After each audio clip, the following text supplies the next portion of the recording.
And welcome to the Scarlet and Great podcast. This is your favorite co-host, Florida Corey, out of the two of us, and Johnny Bullet. No, I'm just kidding. Much love to you, Johnny. But I am honored to be joined with a guest host today, Jay Stevens, my buddy, good Jay Stevens. The Jay Stevens podcast, Locked On Network with Locked On Buckeyes with Jay Stevens. He's all over the place. This dude is a workhorse, and he gives you free Buckeye content, free sports content in general. Jay Stevens podcast, all over. I challenge you, please go check him out. Jay, what's your Twitter handle for everybody? At JStevens07, JAYSTEPHENS07, spelled out because I have a different last name. People may put a V in there, so I got to say PH. But Corey, thanks so much for having me here on the podcast. It's going to be a good time.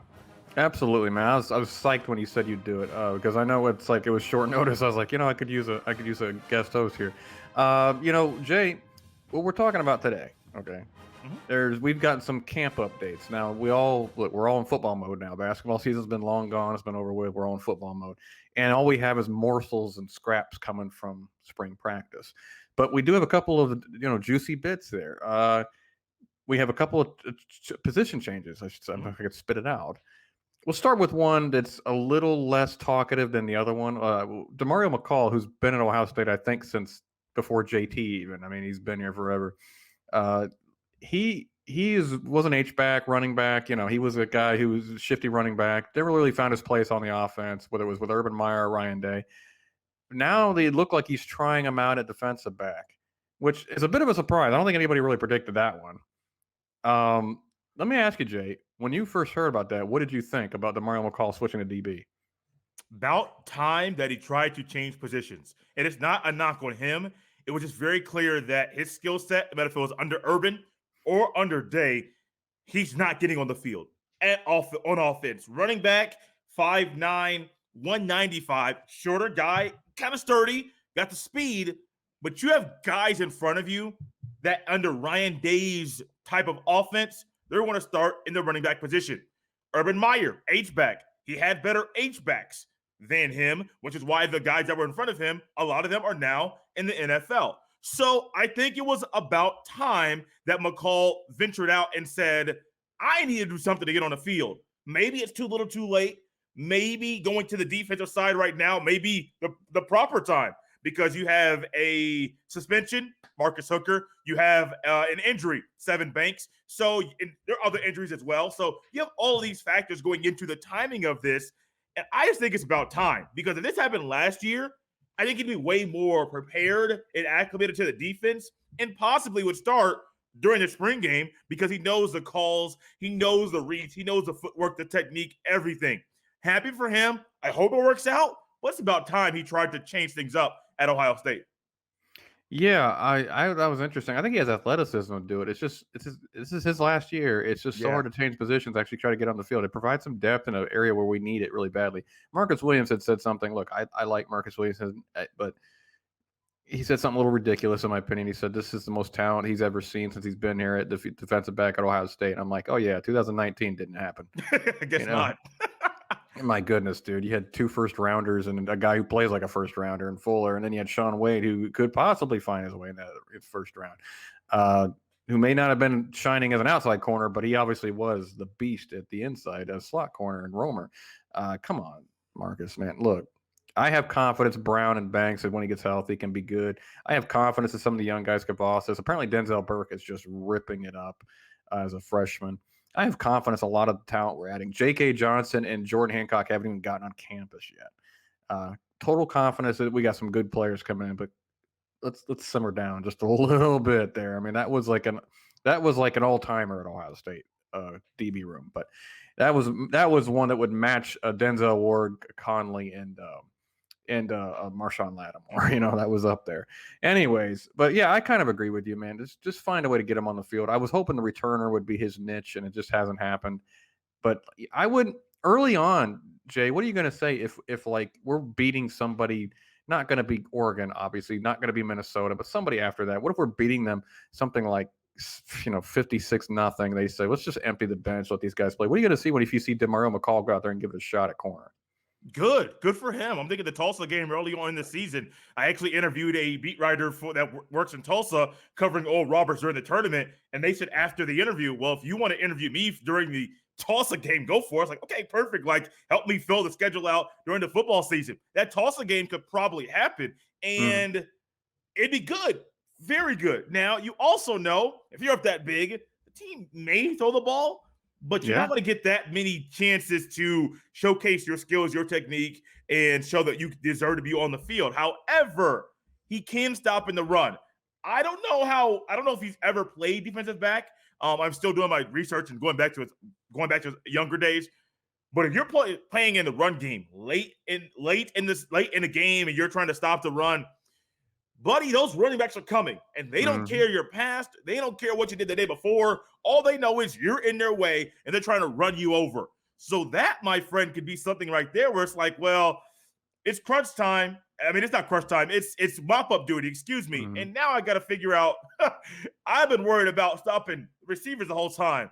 I got to get low, break down, be in the middle of the field, and make a tackle. That could be a wake up call. But I'll be happy for him. I mean, it's about time that he does try to get on the field, and I'm glad the coaches are welcoming this potential position change and allowing him to see if this is a good fit for him with this year's team. Yeah, I mean, look, Chris Gamble picked it up really quickly. I'm not claiming he's Chris Gamble, but it's happened before. And not to mention, like you said, but in the mop up duty, those backup running backs are going to be looking to make their own name, looking to Yep. make their own playing time, and like I don't care who that guy is, I'm going to try to run him over, run by him. And but no, I will say this: McCall does have the athleticism to pull it off if he can pull it off. He's definitely an athletic freak. But the position change that actually brought more attention, I think, was everybody was talking about G. Scott Jr. when he came on as a recruit, like a big time 6'2", 215 pound, going to fill that Mike Thomas role type receiver. Let's be real here. I mean, he's talking. He went to the coaches apparently per Ryan Day and asked for a switch, just like Cade Stover did, to go to tight end. I'm kind of shocked these kids want to be a tight end at Ohio State, to be honest with you, but that is what it is. Uh, let's be real. I mean, I have full belief in G. Scott's talent, but we are recruiting some absolute freaks at wide receiver. I mean, I have never seen a recruiting binge like this at any position in Ohio State history. Whereas this year after year, it's just freak after freak in the wide receiver room.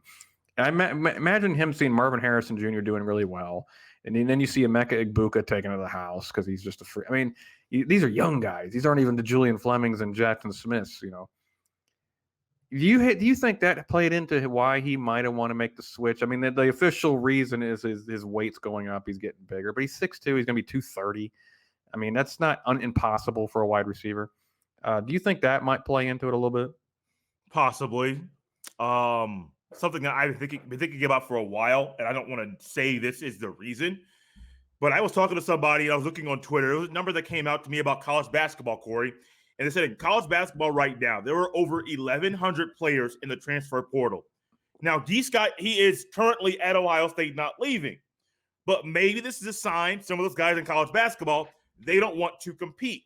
So via not wanting to compete for and try to get their job, they'll transfer, go to the easy route, not have to sit out, and go somewhere else to play college basketball. I don't know if this is a route where he's saying he doesn't want to compete. I don't know. I do see and I do understand how much talent is in the wide receiver room, just like the running back room. There's a lot of talent in both of these spots, these position groups. So I don't know the whole reasoning. I'm looking at the roster that was put out for spring practice. It says he listed at 6'3", 210. I saw on Twitter 225, close to 230, a couple Big Macs away from 225. I think that was a quote that I saw. Mm-hmm. So I get that roster height and weights aren't always correct. Most of the time, they're not. They try to filter things out to kind of play with your mind. I don't know the exact reason behind it. It could be the weight. But Corey, I'm curious, and let me a couple minutes here. I'm Okay. kind of curious and wondering if he knows the offense is going to change this year versus what we saw last year. You and I were talking about the lack of production by Jeremy Ruckert and the tight ends at Ohio State. I saw your tweet. I liked it. I agreed with it.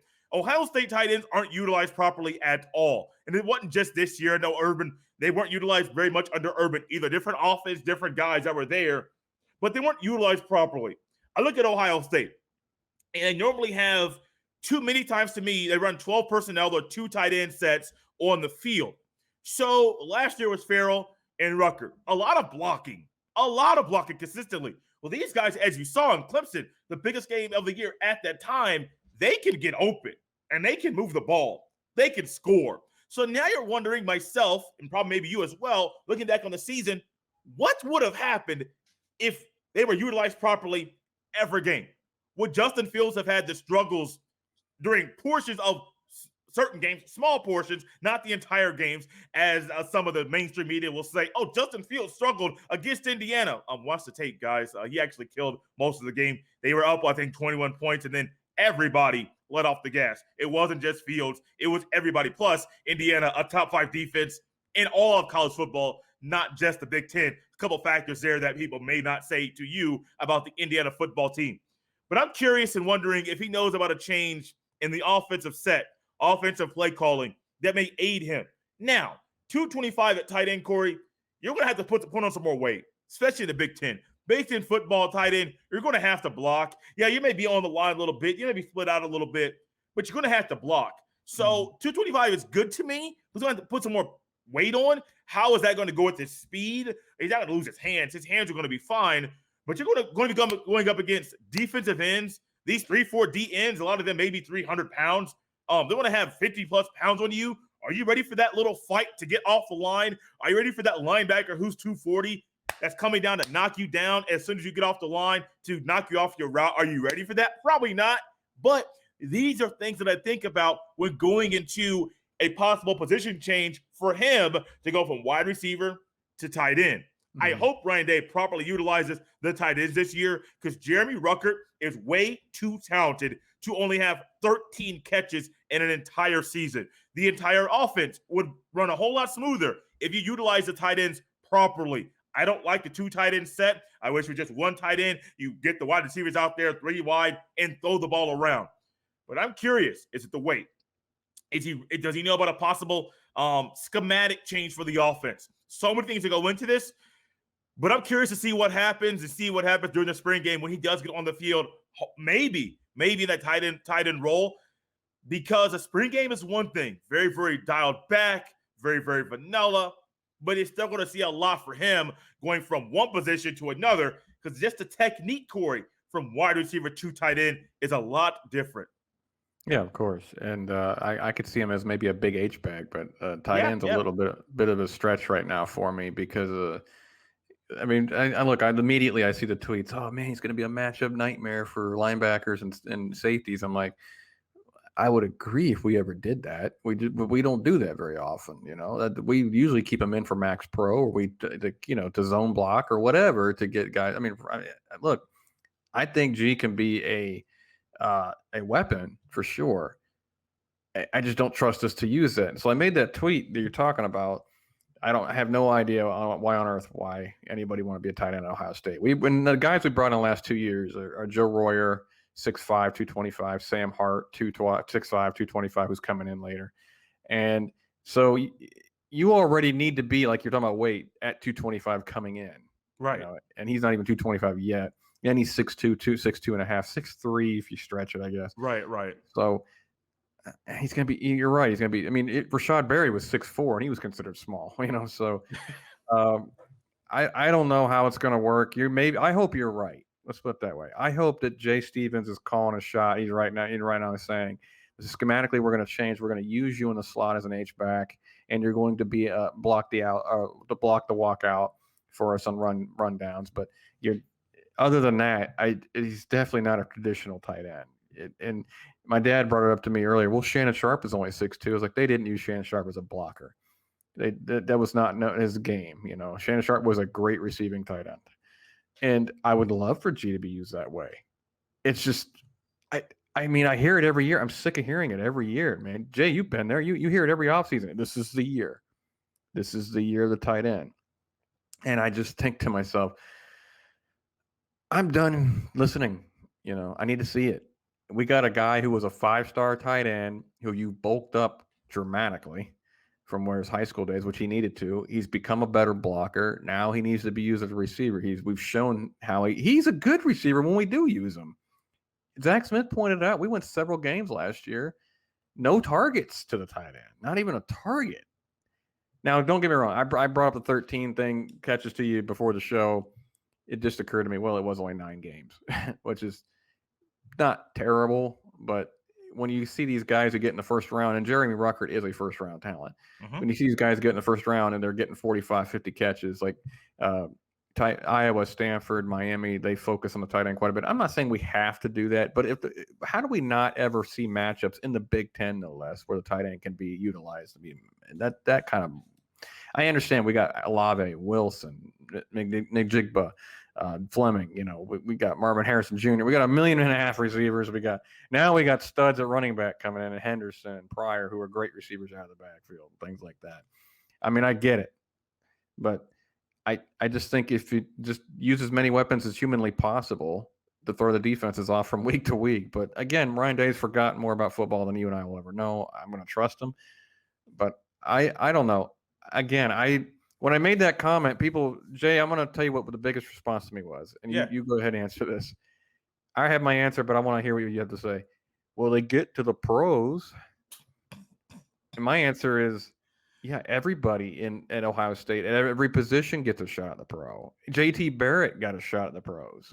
That doesn't mean he's an NFL quarterback, So I mean, Vanette's still hanging around. Hierman's out of the league.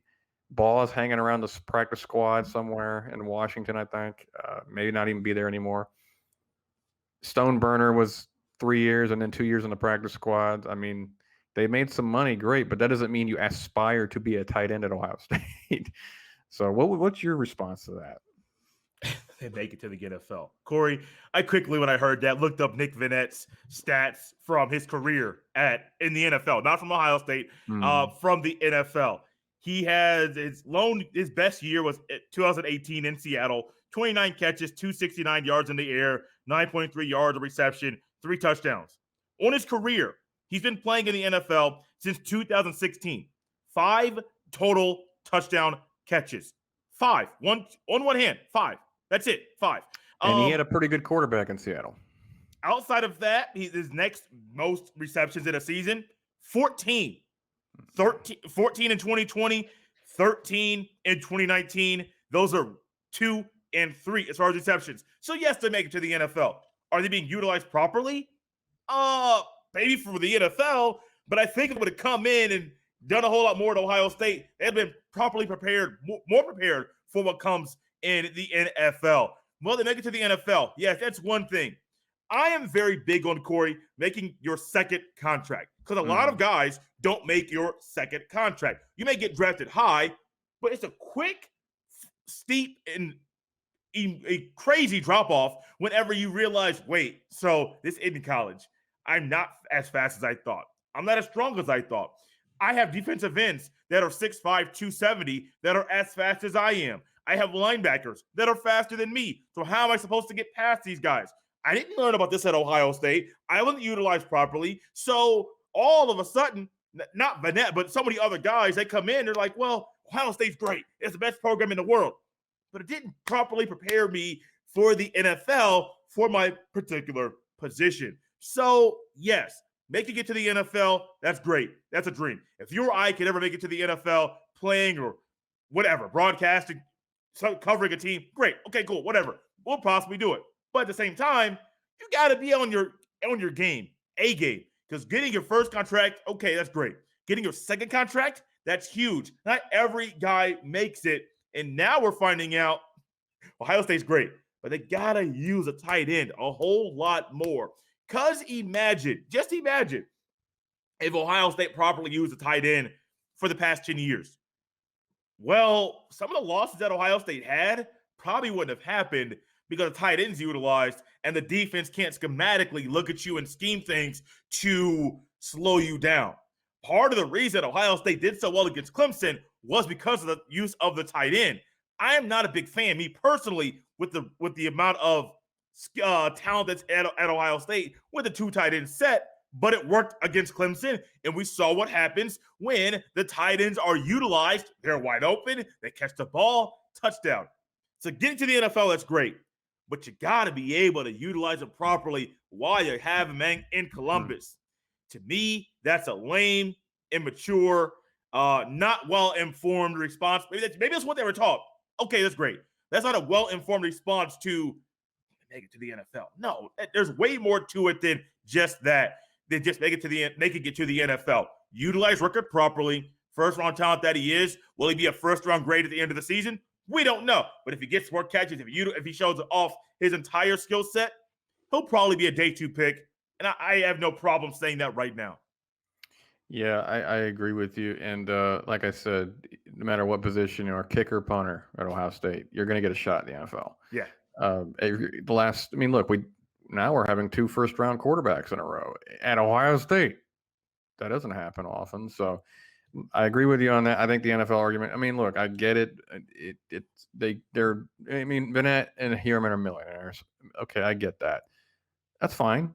Good for them. I'm sincerely happy for them. Sincerely, they worked hard and they got it. But do we want long-term success at that position? I don't know. So again, you don't really produce at the college level at Ohio State at the tight end, and at the NFL level, maybe you get there, maybe you stay around for 4 or 5 years and you make some money. I mean, that's not bad, but I don't know.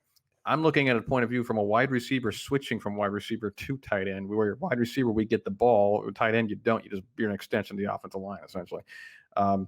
Jay, so basically, we kind of come to the consensus that McCall, decent move, try to get him on the field. What is your final call on G. Scott moving? You better hope this is the right move for you, because if not, if you're doing it because of your weight, okay, knee-jerk reaction, immediate thought, let's try to get out there because this wide receiver room is so talented. I hope it's right, because if you make this move and you gain some weight as you will need to block, especially in the Big Ten, and it doesn't work out, well, you got guys that are in high school that are going to be coming up, and you'll be behind the 8 ball because they've been a wide receiver their entire life. You'll have to relearn some of the technique or freshen up some of your skill set going from wide receiver to tight end back to wide receiver. If this don't work out, Corey, this could be a very risky move. That move back to wide receiver might not be the easiest, as you would say, but if it does work out and he is able to make the move and somehow able to get in the rotation, because Ohio State tight ends, they're very talented right now, well, could be very, very scary. But as we've talked about, and as you said so well, Ohio State doesn't really use a tight end very much. Not at all. So I wonder if there is a schematic change on offense. I believe there is on defense. Well, I hope there is on defense, because last year we all hope on defense.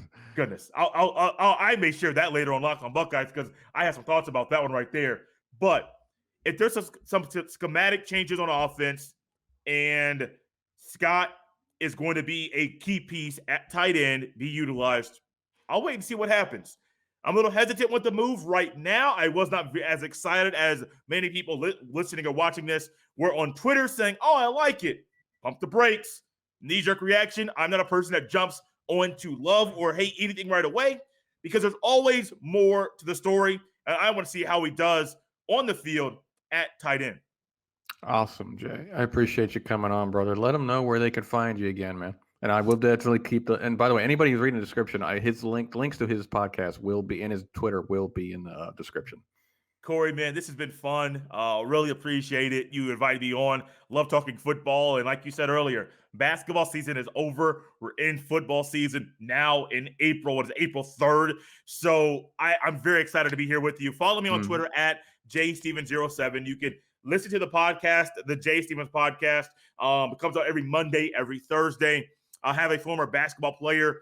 It was able to interview him, played at Butler University. He will be coming on, I think, in a couple weeks from now. So be looking out for that interview. I'm also Locked On Buckeyes, daily Ohio State Buckeye content every Monday through Friday. Yes, daily, 5 days a week in the morning. I drop it right there on whatever podcast listening app you listen to. Check out Locked On Buckeyes on YouTube, WKYC on YouTube, also WKYC.com. The show is everywhere. So check out the show, listen or watch the show. My DMs are open. Some listeners are finding out on Locked On Buckeyes.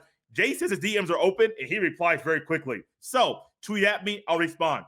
DM me, I'll respond. I like the back and forth, and you guys will quickly find out over the next few months, I'll be very, very opinionated, probably more opinionated on that Ohio State show than normal. So buckle up, get ready, because these thoughts, these ideas, these thoughts I have about changes for Ohio State offense and defense will be coming in very, very quickly every single day. Absolutely, Jay. Thanks as always, man. And as always, guys, thanks for listening. Thanks for tuning in. God bless. Goodbye and go Bucks.